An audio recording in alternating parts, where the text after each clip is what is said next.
Hello everyone, and today we're going to be talking about a science fiction film called Inuyashiki. Be ready for some spoilers ahead. Ichirō is a middle-class man who bought a new house for his family, but they don't seem to be very appreciative of his efforts, complaining how it's smaller than all the houses nearby. The father bought sushi for the family to celebrate, but they don't want any takeouts and instead goes to a restaurant without their old man. Ichirō has no choice but to enjoy the celebration by himself. At work, his boss complains about his new project that's trying to sell energy drinks, which is making the company lose a lot of money. Ichirō apologizes publicly while his manager yells at him in front of all his co-workers. He goes home after a tough day, only to see some thug stealing from a man similar to himself. Ichirō turns around in fear, only to be spotted by his daughter, who blames him for being a coward. While sitting outside his house, Ichirō finds a stray dog, abandoned by her master, walking towards him. Her name is Hanako, and the main character feels a kinship with her right away. The wife sees her husband with the dog and immediately tells him to get rid of her. She hands him a report about his recent medical examination, which requires him to do further testings. Ichirō receives a terrible news from the doctor, who tells him that he has stage 4 cancer and only about 3 months to live. He tries calling his wife about the news, but she chooses to ignore him. Ichirō calls his daughter, but she also ignores his phone call. At dinner time, he tries telling his family about his medical condition, but they're too engulfed in themselves and continues to blame the father for every little mishap. The wife demands her husband to get rid of the dog while paying no attention to the pain in her husband's eyes. Ichirō walks his pet out into the streets and wonders if his family will even cry for him after hearing the terrible news. He apologizes to Hanako and tries to leave her behind, but she continues to follow him everywhere he goes.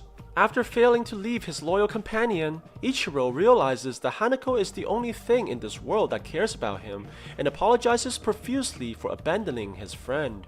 He sees another man named Hiro contemplating while sitting in the park, and both of them look up as they see a bright light heading this way. An object hits them with blinding speed, and Ichirō loses consciousness while strange creatures surrounds him as Hanako barks continuously. He wakes up in the morning, finding his dog beside him, and surprisingly, he somehow regained perfect vision without his glasses. Ichirō goes home for breakfast, only to find that he cannot taste any of the food and feels extremely thirsty while drinking water from the fountain. He goes to his room, only to see that smoke is coming out from his left hand. It then turns into a large rifle and shoots what appears to be the soup he drank from earlier. His whole body begins transforming and opening everywhere, showing mechanical parts underneath the skin. Ichirō manages to pull himself together as his wife walks into the room.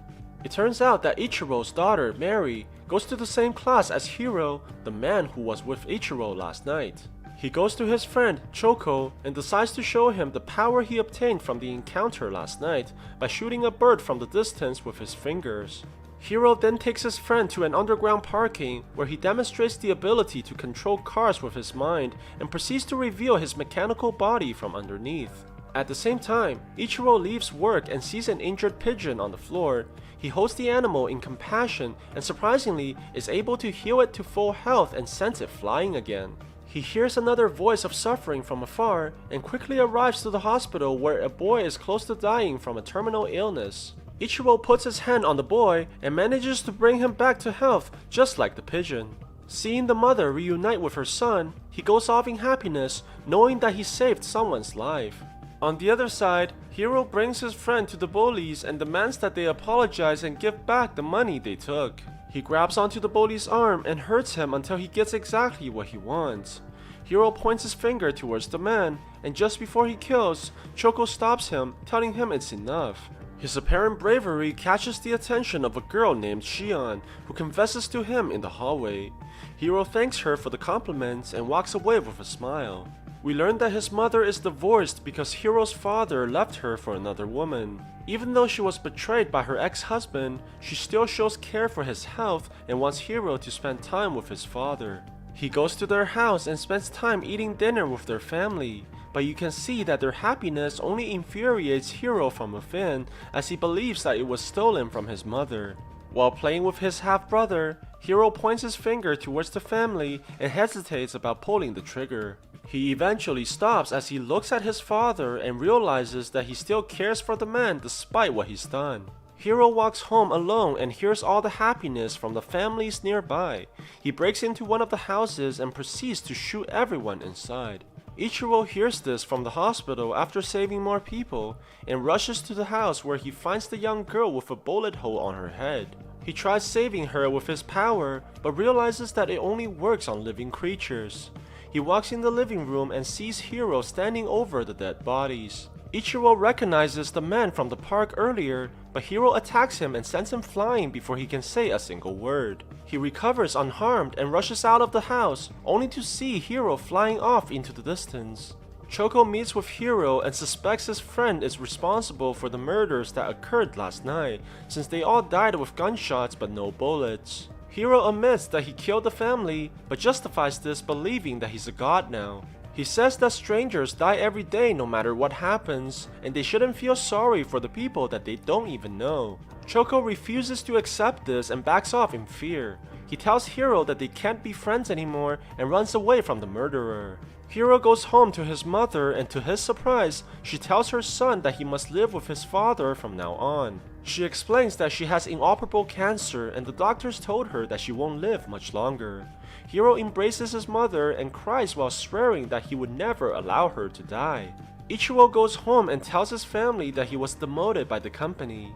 The wife yells at him, worrying about their mortgage, while the daughter becomes angry at his father for his incompetence. Ichirō laments about his inability to protect his own family and doubts that he's able to stop the murders and help others. Suddenly, he hears Choco's voice, praying that someone can stop his best friend from killing more people. Ichirō realizes that he has to stop doubting himself and resolves to use his powers to stop Hiro from murdering others. He transforms into his robot form and flies towards the sky while carrying Hanako with him. Ichirō arrives to the park and meets Choco.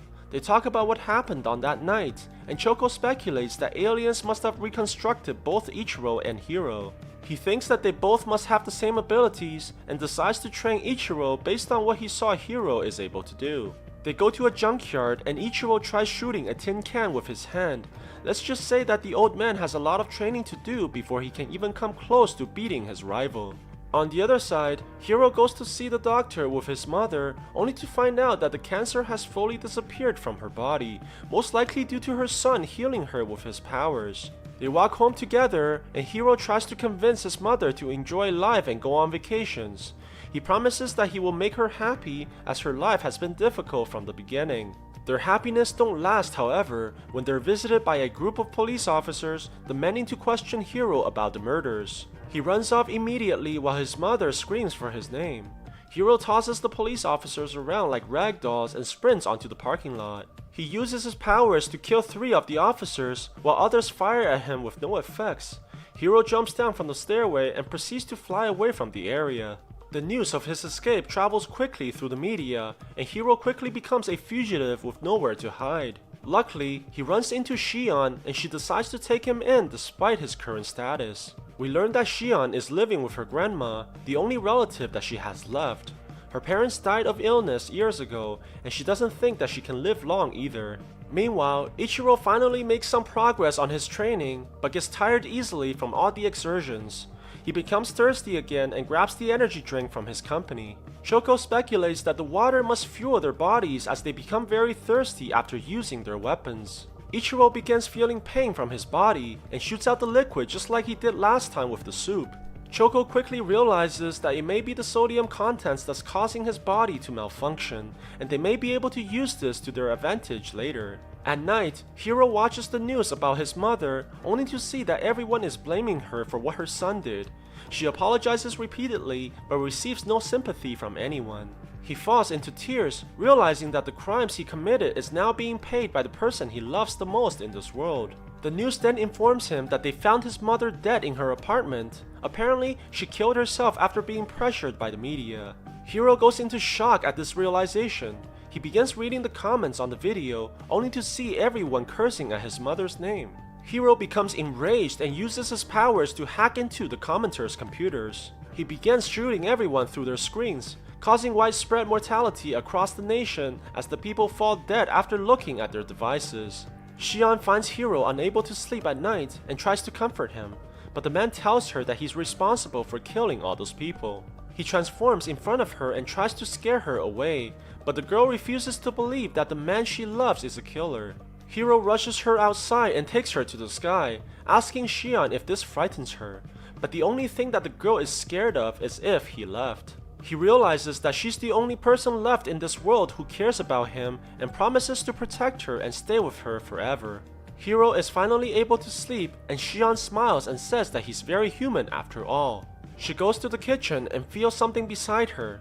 Shion turns around only to see an army of soldiers pointing their guns at her.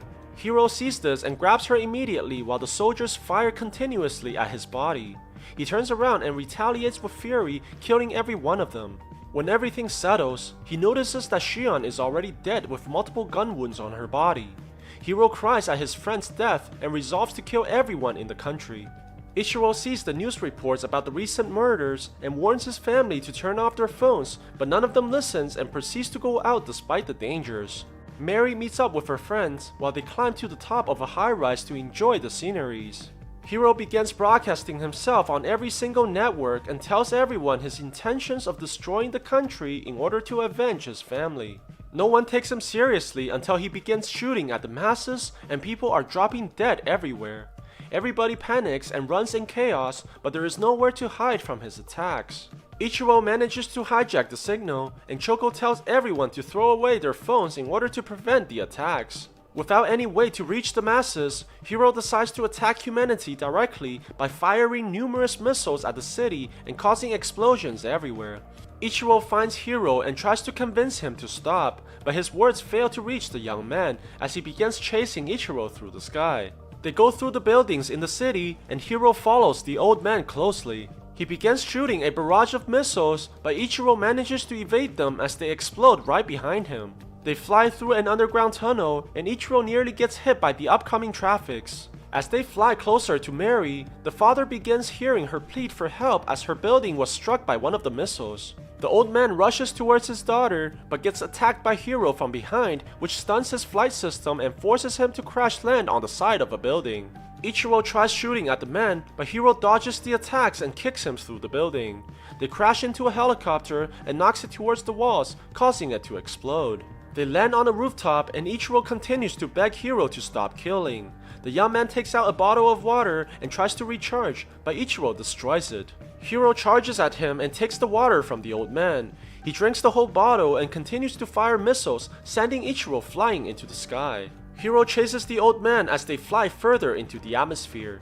He fires more missiles at Ichirō, who gets pushed by the explosion into outer space. Hiro punches him and takes this opportunity to grab the old man, planning to finish the fight with a final attack. To his surprise, instead of firing missiles, he shot out the water he drank earlier, which turns out to be energy drink replaced by Ichirō. Hiro falls back as his body malfunctions. Ichirō transforms his arm into a rifle and shoots numerous projectiles at Hiro, sending him flying towards Earth with the explosions. The old man flies towards the building where his daughter is at and sees Mary lying motionless on the ground. He tries everything in order to resurrect her and manages to bring back her breath. They embrace each other as tears fall from the old man's eyes. Suddenly, he gets kicked from the side, which sends him flying to the walls. It turns out that Hiro survived the fall from earlier and returns to take his vengeance. He learns that Mary is the old man's daughter and begins attacking her, shooting her stomach as Ichirō interferes. Hiro punches the old man around like a rag doll and continues to beat him in front of his daughter. He grabs Mary and takes her to the edge of the building. Hiro wants the father to experience the same despair which he feels every moment and throws the daughter off the building. Seeing his family about to get killed, Ichirō charges all his energy and flies towards Hiro. He crashes into the man and breaks off his arm while flying towards his daughter. Ichirō charges downwards and sees that Mary is still falling. He reaches out on the girl and manages to catch her right before hitting the ground. Mary wakes up after being healed by her father and realizes that her old man is a superhero. She sees him fly off as he rushes to save as many people as he could. Although the government has confirmed Hiro's death, they haven't really found his body on site, only shards of metals of unknown origins. Ichirō continues to have dinner with his family like everything is normal, but his daughter now sees that her father is a true hero. Choco goes home and to his surprise sees that Hiro is still alive, but missing an arm after the fight. He's glad to see that his friend didn't die and offers him to play the newest video game. Choco turns around after finding the game only to see that Hiro has left, knowing that his presence would only endanger his best friend. So what do you guys think about this movie? Let me know in the comments below. And if you like my video, please press like and subscribe for more. I'll see you guys next time.